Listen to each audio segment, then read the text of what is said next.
Buenos días, bom dia. Muchas gracias por la invitación, es un placer estar aquí. Y muchas gracias a los organizadores y organizadoras por hacer algo así. Sé lo que significa tras las bambalinas hacer algo tan complejo y tan problemático como puede ser una conferencia tan grande, así que enhorabuena por esto y gracias por hacerla justo ahora en Galicia, que me acabo de mudar y estoy al lado, a un cuarto de hora de tren. Eso se agradece inmensamente. Sé que no era vuestro objetivo, pero bueno, incidentalmente también fue algo que pasó. Así que estoy muy alegre por esto. Este texto, esta intervención, es algo que presenté anteriormente en Birmingham, donde me pidieron para un seminario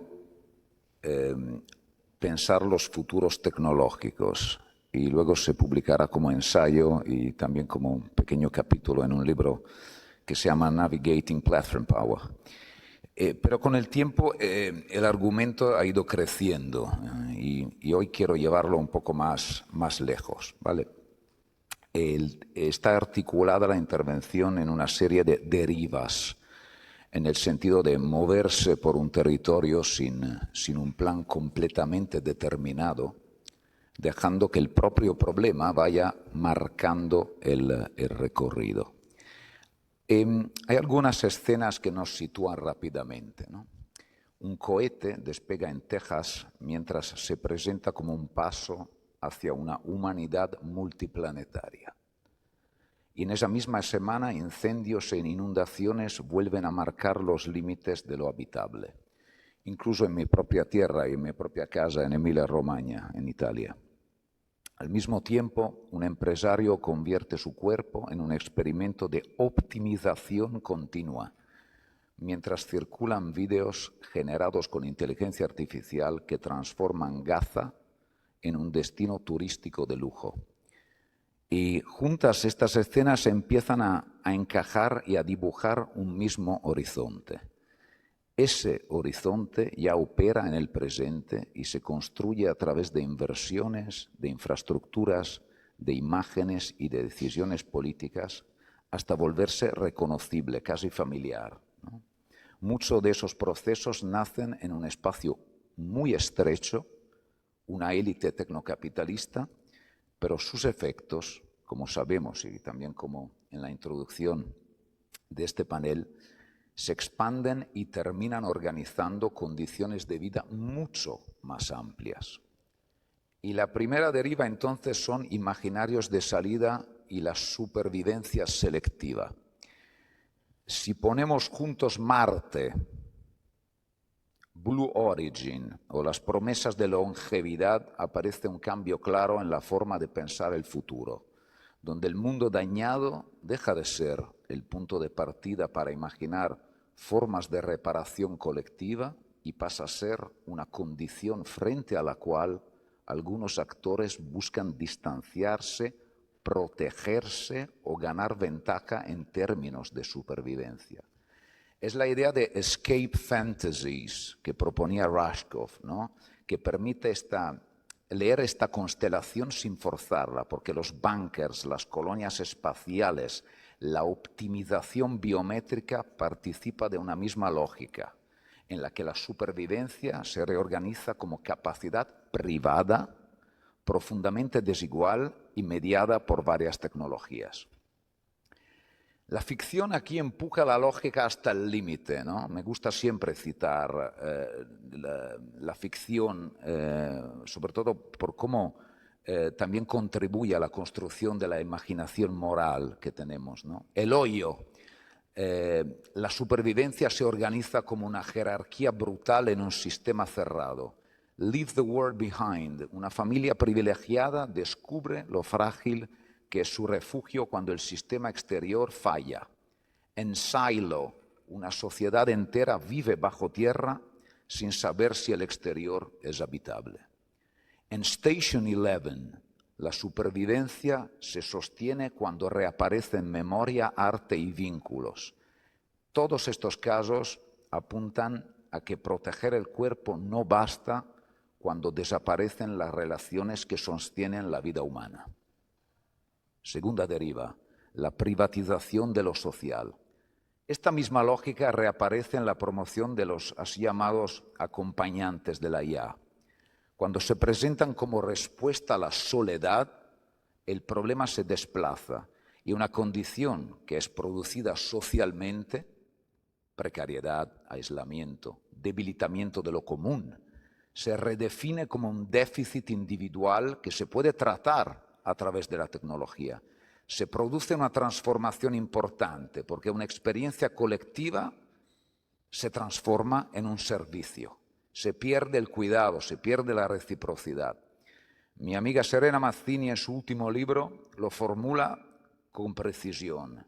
La soledad ahora es un mercado en expansión donde las plataformas y los dispositivos prometen resolver aquello mismo que contribuyen a generar. Tercera deriva, de la salida a la secesión. Estos imaginarios empiezan a adquirir forma política en proyectos como Próspera, como el Seasteading o las así llamadas Freedom Cities, donde la gobernanza se articula contractualmente, la participación depende del acceso económico, otra vez, y la ciudadanía se vuelve transnacional, transaccional, bueno, transnacional también. Lapsus, pero revelador. La noción de end-time fascism de Klein and Taylor permite situar este desplazamiento dentro de un marco más amplio. El colapso se asume como condición y mientras el Estado no desaparece, porque es interesante, sino que cambia de orientación y mantiene su capacidad al servicio de dinámicas de acumulación. Cuarta deriva, infraestructuras y límites. Todo esto que estoy describiendo descansa sobre infraestructuras muy concretas. Los centros de datos permiten ver con claridad esa base material. La computación en la así llamada nube, otra metáfora que oculta mucho más de lo que revela, depende de instalaciones que consumen grandes cantidades de energía y agua, transforman territorios y generan tensiones locales. Y el trabajo que estamos desarrollando en mi proyecto ahora en Dataiku en Santiago muestra precisamente ese cruce entre ambiciones tecnológicas globales por un lado y realidades situadas materiales por el otro. Aquí se concentra una tensión clave. La expansión de la computación descansa sobre recursos muy finitos y el futuro que se presenta como fluido y escalable está, en cambio, profundamente anclado en condiciones materiales. Quinta deriva, estética y poder.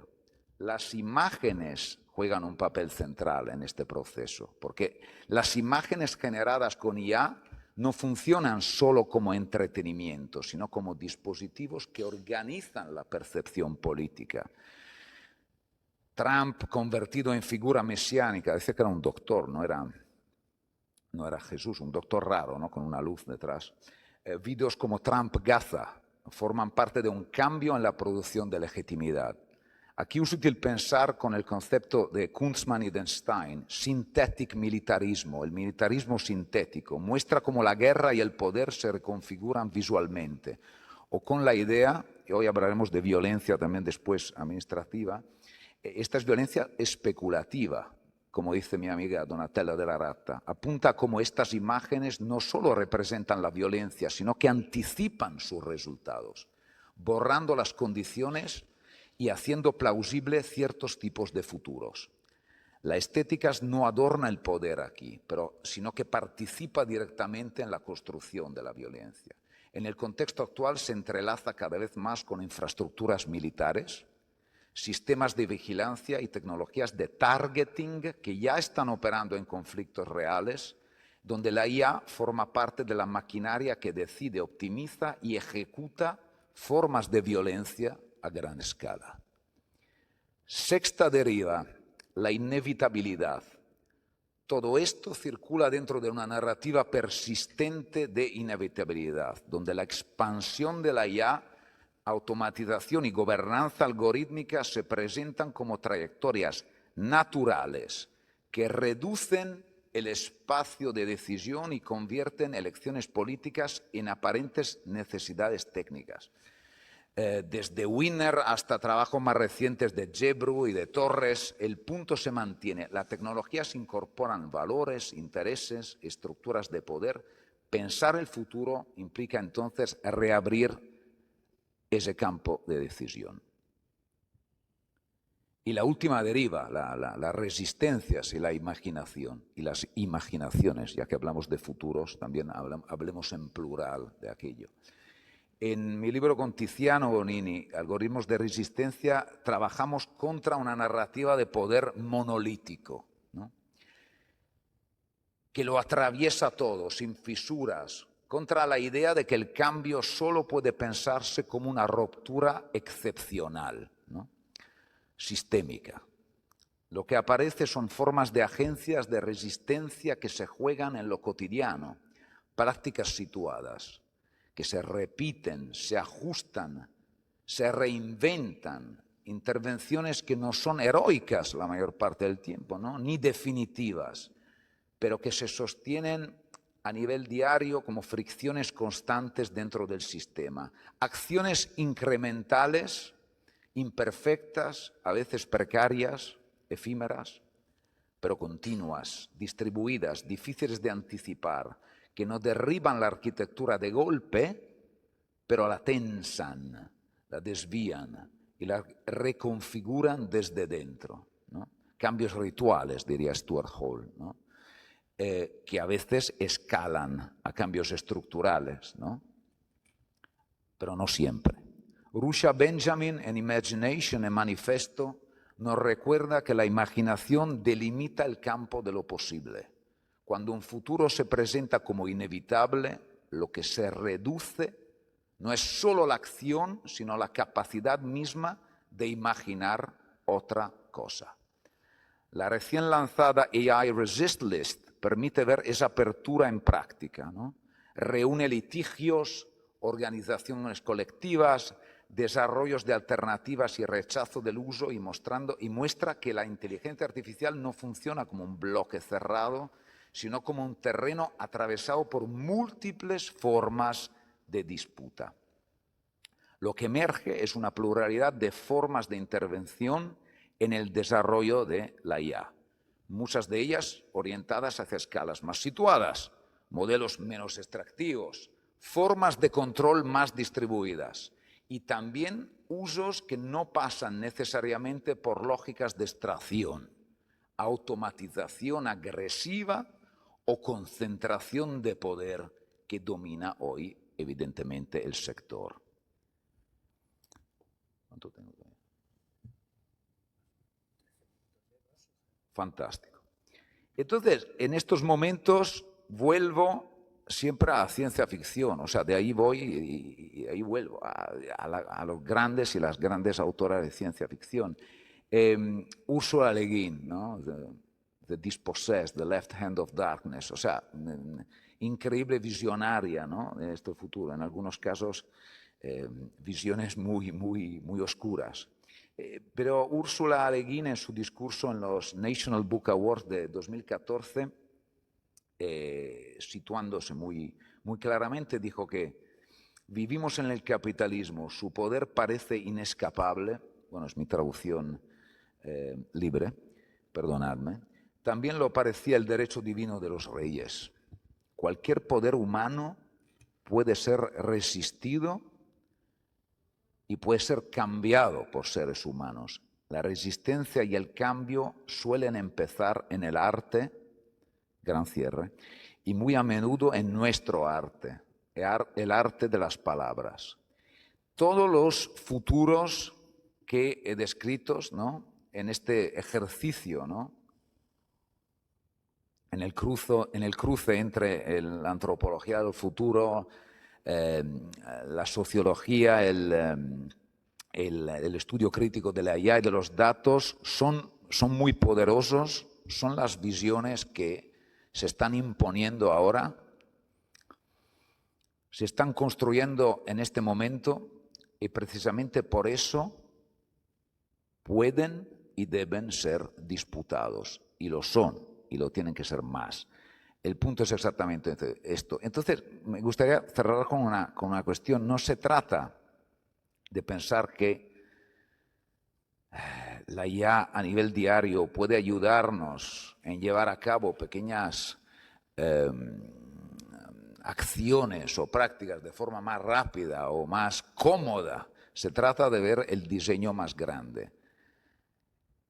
Los que están construyendo estos modelos no tienen ningún respeto para la mayoría de la población del mundo, no tienen ningún respeto para la democracia, que es lo mejor que tenemos todavía, y están construyendo el futuro a su medida, no a nuestra medida. Esto va más allá de que pueda escribir un correo con la IA más rápidamente o un informe hablando de violencia administrativa. Esto es algo sistémico y así tiene que ser abordado. Y es algo que, querramos o no, nos toca a todos y a todas. Vamos conversando sobre cómo poder construir futuros diferentes para el 99% y no para el 0,00001. No están interesados ni siquiera en la supervivencia de nuestro propio planeta, así que es mejor ponernos las pilas. Bueno, muchas gracias por la invitación, muchas gracias por el tiempo. Chao.